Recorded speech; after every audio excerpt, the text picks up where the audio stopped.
Tonight, frustrated parents and community members addressed the Charleston County School Board about misspending and a $19 million budget shortfall, now resulting in larger class sizes throughout the district. Yeah, News 2's Matt Alba was at that meeting, joins us live in the studio. Matt, how did the board react to the public comments?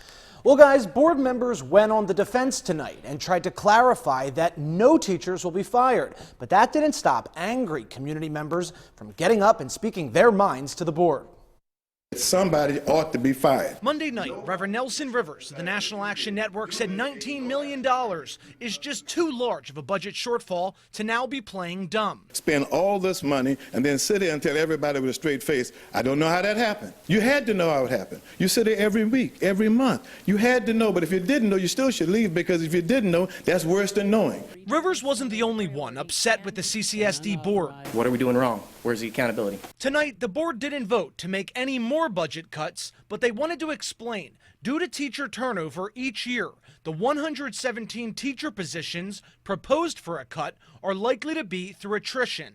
I don't think we're going to be cutting. We will be hiring teachers. We will have to hire more teachers next year. What we're saying is that we are increasing the class sizes by one student in the middle schools and the high schools, and it will mean that we need less teachers in those classes. Instead of bringing in more teachers, they'll be using what they have. As you heard Dr. Postaway said today, we've got to talk about removing people from the district offices. Superintendent Dr. Jarita Postlewaite has proposed eliminating 80 to 100 positions at the district office. Postlewaite said they need all CCSD staffers to be focusing on student and racial achievement gaps. Well, I think anytime when resources are scarce, we need to get really clear about the job we're trying to do. Board members say April and May will be big months for the district as they prepare for next year's budget, which is due June 30th.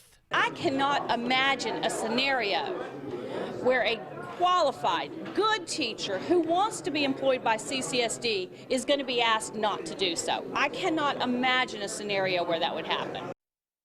Also discussed tonight, state law requires teacher contracts to be issued by April 15th.